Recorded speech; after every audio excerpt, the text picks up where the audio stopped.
Armés!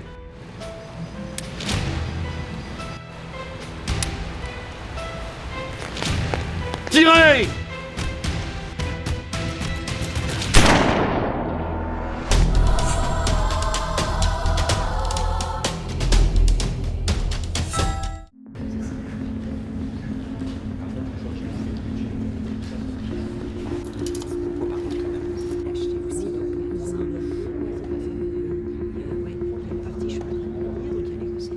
Bonjour et bienvenue à l'Hôtel National des Invalides. Je suis Dominique Prévost, commissaire de l'exposition Duel, l'art du combat, et je vous invite aujourd'hui à découvrir comment pouvait se dérouler un duel sous l'Empire. À cette époque-là, il n'existe pas de réelle codification du duel. La façon dont on se bat dépend de l'arrangement que vont prendre les témoins et les différentes parties pour régler la façon dont se déroule le combat. Il s'agit donc là d'une reconstitution raisonnée. Néanmoins, comme toutes les reconstitutions, elle fait appel à des partis pris et des concessions. À chacun de les interpréter et à chacun de les identifier.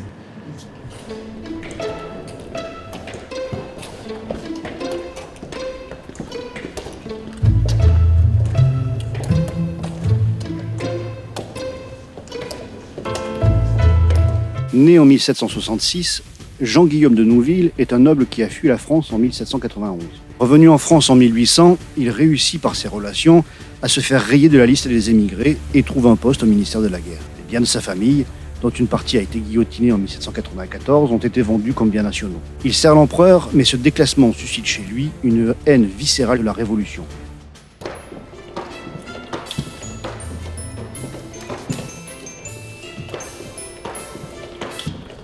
Fils d'un marchand de vin, Louis-Joseph Castex, né en 1777.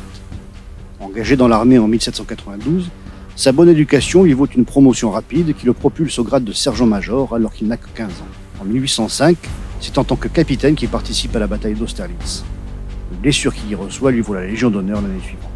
C'est à la Révolution qu'il doit son ascension sociale. Instruit, forte tête, il est pétri des idéaux de 1789. Il a en horreur l'injustice et sa mentalité le pousse à concevoir un fort mépris pour la monarchie et l'Église. Madame, nos affaires étant désormais réglées, nous pouvons nous rendre à l'église. Vous vous trompez, citoyen. Cette église est faite pour les braves, pas pour les lâches. Par quelle audace!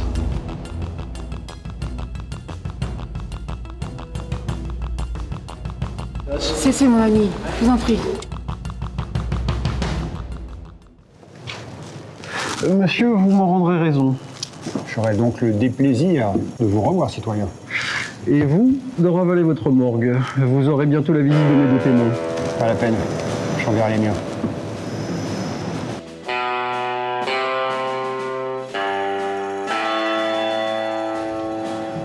Cette histoire de duel débute donc par une insulte, une remarque déplacée.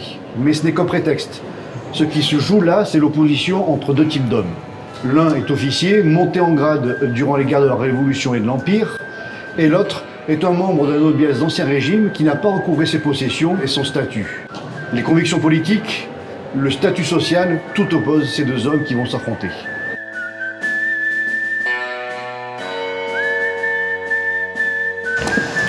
Monsieur, je crois que nous avons une affaire à organiser. Vous pouvez me voir au ministère.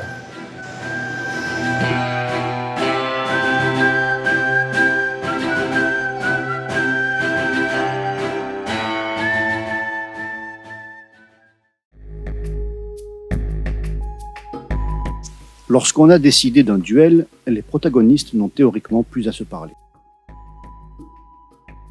Pour éviter que la situation ne dégénère, seuls les témoins désignés sont autorisés à échanger. Messieurs, nous devons reparler de notre affaire.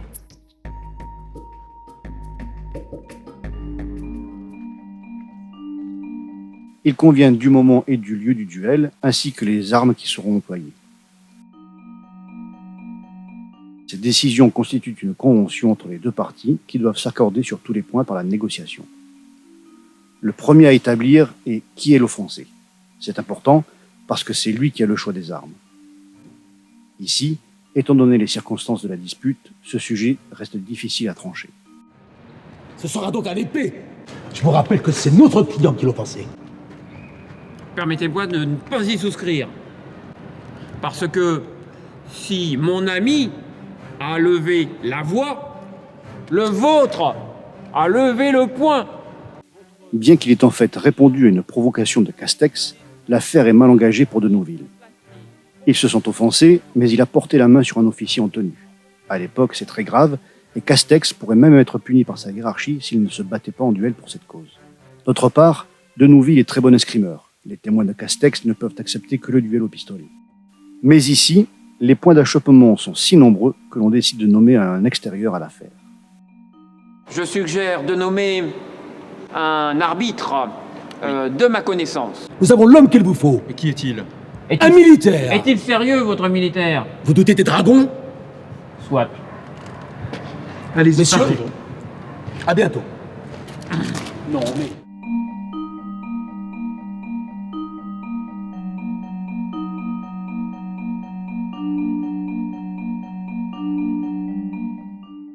Arbitrer un duel. Ah, mon Dieu, encore un. Alexandre Donny est issu d'une longue lignée de militaires. Né en 1766 dans une famille de la petite noblesse, il s'engage dans les armées du roi, mais faute de moyens, il peine à s'élever dans la hiérarchie. Lorsque la Révolution éclate, il ne songe pas à émigrer et la guerre lui permet d'être nommé major, grade qu'il aurait difficilement atteint sous l'Ancien Régime. Il considère qu'il doit servir la France et s'il condamne les excès révolutionnaires, il est peu nostalgique de l'Ancien Régime qui n'a jamais favorisé sa famille. Son origine sociale d'un côté et ses états de service de l'autre font de lui un interlocuteur valable pour les deux parties. Il a par ailleurs organisé plusieurs duels, il est l'homme de la situation. Messieurs, voici l'homme qu'il nous faut. J'ai été sollicité plusieurs fois, tant pour mon impartialité que pour mon intransigeance. 6 fois en tout, l'an passé à Tilsit, une affaire entre un capitaine de cuirassiers et un capitaine d'infanterie. Toutes les décisions qui sont prises sont couchées sur le papier. Cette convention mise au propre est transmise aux deux parties et ce procès-verbal fixe de manière définitive les modalités du combat qui devront être observées.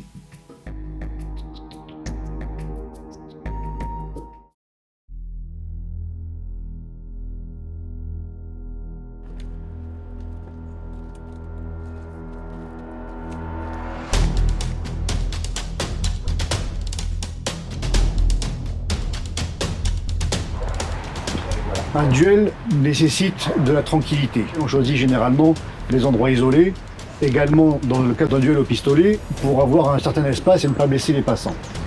C'est la raison pour laquelle, en région parisienne, on se bat souvent dans les bois, dans les anciennes barrières d'octroi et dans les fortifications désaffectées. Messieurs, bonjour. Messieurs. Ici débute le cérémonial du duel proprement dit. Sa mise en place va se faire sous la supervision de l'arbitre désigné, Donny. Messieurs, avez-vous les armes? Tout d'abord, on sélectionne les armes. Chaque partie peut amener les siennes, à charge de l'arbitre de choisir celles qu'il juge les plus appropriées pour garantir l'égalité des chances entre les combattants. Messieurs, je vous vois contraint de refuser vos pistolets. Vous avez une fausse paire, c'est un an 9 et un an 13. Et l'an 13, la détente est trop dure par rapport à l'an 9. Donc je ne peux pas accepter cette paire de pistolets pour les pistolets de ce duel. Major, nous avons apporté nos armes. Faites voir que je les examine.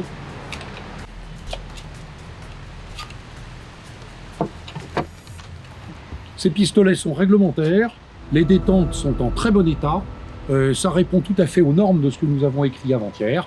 Je les accepte en tant qu'arbitre.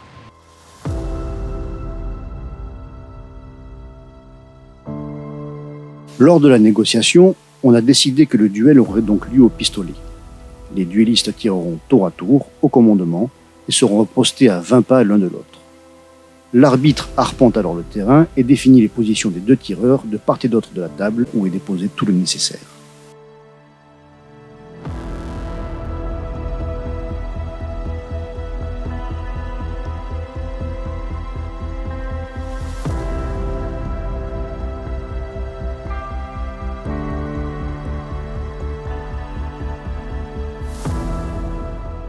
Messieurs, nous allons tirer au sort l'emplacement de chacun des duellistes. Afin que personne ne puisse accuser l'autre partie d'avoir choisi un emplacement plus favorable que l'autre, la position de chaque duelliste est tirée au sort. Ensuite, On définit de la même manière lequel des deux duellistes tirera en premier.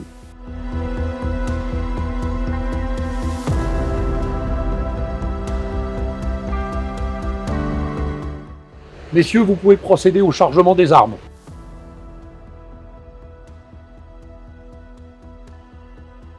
Le chargement des armes est très important. Il ne faut pas qu'une mauvaise manipulation entrave le bon déroulement du duel. Si l'un des coups ne part pas, il sera tout de même considéré comme tiré, à l'avantage de l'autre duelliste. Messieurs, présentez-moi les armes pour vérification. Major. Mais le chargement des armes est également important pour valider l'issue du combat.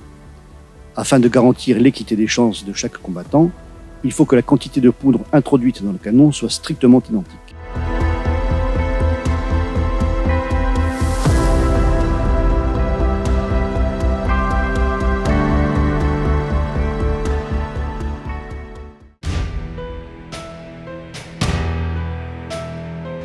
Messieurs, armés!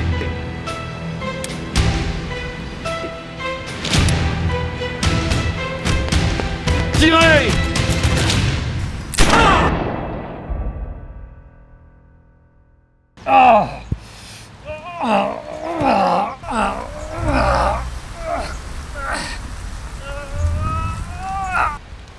Non, attendez, il n'est que blessé. Il a encore son arme. Le duel n'est pas fini.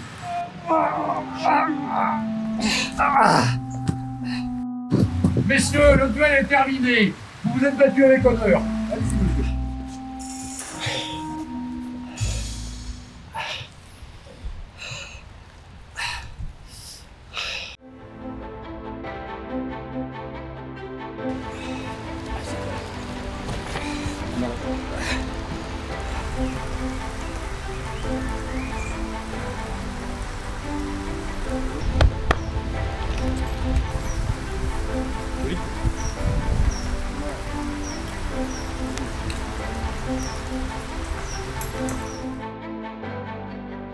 Voilà, le duel entre messieurs Castex et Denouville est terminé, Denouville a perdu. Mais cette organisation du duel, c'est l'une des nombreuses qu'on peut trouver. En fonction des accords que prennent les témoins, les choses peuvent se dérouler différemment.